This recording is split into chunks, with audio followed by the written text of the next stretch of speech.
नाज़रीन इकराम, जनरल बाजवा के नाम के ऊपर एक नया तनाज़ा और नया फड्डा शुरू हो चुका है और बात यह सिर्फ सोशल मीडिया से जो मुहिम चल रही थी इससे थोड़ी आगे चली गई है और जो रात गुजरी है इस रात को इस्लामाबाद में कुछ अहम तब्दीलियां हुई हैं।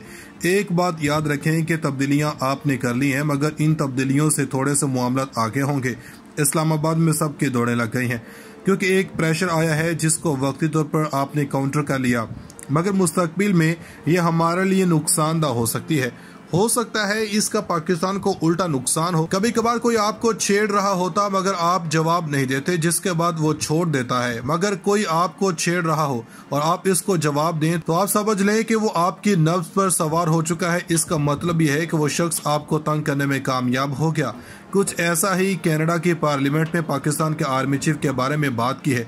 एक ऐसा टूर जो कैंसिल हो गया था मगर पार्लियामेंट में $50,000 की बात हुई है जो इनके अवाम के पैसे का ज़या किया गया। कनाडा की दिफाई अमूर के सरबराह ने कहा था कि अच्छी बात नहीं है, इसकी तहकीकात करनी चाहिए। अब सोशल मीडिया पर ववेला मचा हुआ था। हैरान कुन तौर पर जिस वक्त कनाडा के पार्लियामेंट में यह बयान दिया गया उसी दिन शहबाज शरीफ ने इस्लामाबाद में वज़ीर-ए-आज़म हाउस में कैनेडियन सफीर के साथ मुलाकात की। ये एक तरफ से जनरल बाजवा के जख्मों पर नमक छिड़कने की बात है, लेकिन जब इस्टेब्लिशमेंट की तरफ से प्रेशर आता है तो यह हुकूमत लेट जाती है।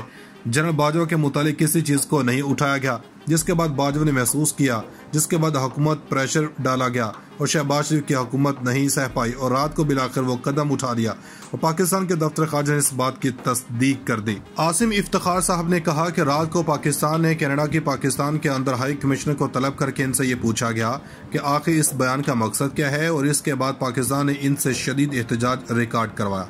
अब सवाल ये पैदा होता है कि ये शदीद एहतजाज रिकॉर्ड करवाया है तो क्या कैनेडियन पार्लियामेंट में अब दोबारा बात नहीं होगी? हमारे ख्याल में ये सोशल मीडिया पर चलने वाली मुहिम को लेकर पाकिस्तान ने थोड़ा सा रिएक्ट कर दिया। अब अवाम समझेगी कि इस इल्ज़ाम में कोई सदाकत ना हो, लेकिन बहरहाल कनाडा की बहाई कमिश्नर को तलब करके एहतजाज रिकॉर्ड करवा दिया है। यह अलग बात है कि हुकूमत ने नहीं बल्कि मुक़्तदर हलकों ने करवाया है। हुकूमत का कोई मूड नहीं था, बस फौज की जनब से रद्दअमल आया। उसके बाद हुकूमत को हिलना जुलना पड़ा और पब्लिक फोरम पर तो कोई नहीं बल्कि हाई कमिश्नर को बुलवाया गया। हुकूमत के केस वजीर मशीर ने जनरल बाजवा को डिफेंड नहीं किया, न किसी ने कनाडा के साथ बात करने के बारे में कहा, क्योंकि नून लीग की पॉलिसी यह है कि ठीक है अगर कोई फौज पर तनकीद कर रहा है तो हमें कुछ ज्यादा करने की जरूरत नहीं है। अब हम आपको एक और खबर दे देते हैं कि तहरीक इंसाफ का एक और मुआहिदा मंजर आम पर आ गया, चूँकि इमरान खान को मुख्तलिफ हवालों से दबाव में लाने की कोशिश की जा रही है। दबाव में लाने के हवाले से बता देते हैं कि अंसार अब्बासी ने एक खबर दी है कि जल्द इंतखाबात के हवाले से इमरान खान हुकूमत और इदारों का मौक़िफ़, यानी कि जो लोग ये समझ रहे हैं कि IMF की डील के बाद मिलिट्री हुकूमत डालेगी और दबाव डालकर हुक्मरान इलेक्शन ले लेंगे, तो अंसार अब्बासी के मुताबिक इमरान खान की गलती है, क्योंकि जो मिलिट्री इस्टेब्लिशमेंट इस वक्त हुकूमत के अंदर है और मुकम्मल तौर पर इस हुकूमत को सपोर्ट कर रही है। इस तरह की बात मुसद्दिक मलिक ने भी कही है कि इस वक्त तक का हालात यही है कि मिलिट्री इस्टेब्लिशमेंट सपोर्ट कर रही है, हम आईनी मुद्दत पूरी करेंगे। लेकिन जहां तक मुआहदे की बात है तो मुआहदे के हवाले से फवाद चौधरी ने भांडा फोड़ा है कि हुकूमत और तहरीक इंसाफ के दरमियान मुआहदा हो गया, ताकि सवाल ये पैदा होता है कि ये मुआहदा मुकम्मल क्यों नहीं हुआ। यहाँ पर आका फवाद चौधरी कहते हैं कि बदएतमादी है क्योंकि तहरीक इंसाफ इन पर एतमाद इन पर नहीं करने को तैयार। मामला यह है कि 22 मई को फैसला हो गया था कि 27 मई को असम्बलियाँ टूट जाएं। अब ये वही दिन है जहाँ पर तहरीक इंसाफ ने ऐलान किया था कि वो 25 तारीख को लॉन्ग मार्च करने जा रहे हैं। इसका मतलब यह है कि पहले नून लीग ने मुआहदा किया लेकिन वो फिर इससे पीछे हट गए। अब एक और खबर सुन लें कि सब लोग जानते हैं कि सुप्रीम कोर्ट के सामने अटॉर्नी जनरल के सामने खुद बताया कि इमरान खान की जिंदगी को खतरा है, मगर अब राना सनाउल्लाह कहते हैं कि इनकी जान को कोई खतरा नहीं, इनकी वही सिक्योरिटी है जो साबिक वज़ीर-ए-आज़म की होती है। तहरीक इंसाफ कहते हैं कि मरियम नवाज की सिक्योरिटी इमरान खान से भी ज्यादा है। अब राना सनाउल्लाह कहते हैं कि कोई खतरा नहीं है। राना सनाउल्लाह को ऐसा बयान नहीं देना चाहिए। खुदा ना खासा कोई ऐसी कोशिश हो गई जिसके बाद राना के पास कोई जवाब नहीं होगा। एक और बुरी खबर कौम के लिए है। मुसद्दिक मलिक कह रहे हैं कि LNG मिल रही नहीं रही, हालांकि पहले बताया करते थे कि हुकूमत ने सस्ती नहीं खरीदी। अब अगले महीने में सर्दियों में गैस के बहरान के लिए तैयार रहें, जिसका मतलब यह है कि आने वाले महीनों में मजीद बहरान आने वाला है और इस वक्त महंगी कीमतों के ऊपर कोई सप्लाई दस्तयाब नहीं है। इसका मतलब है गड़बड़ होने जा रही है। एक और ऐसी खबर है कि सिंध हाई कोर्ट कराची में बल्दियाती इंतखाबात के हवाले से दलाइल अब तक जारी हैं। ये वो जगह है जहां एमक्यूएम और पीपल्स पार्टी आपस में लड़ रहे हैं।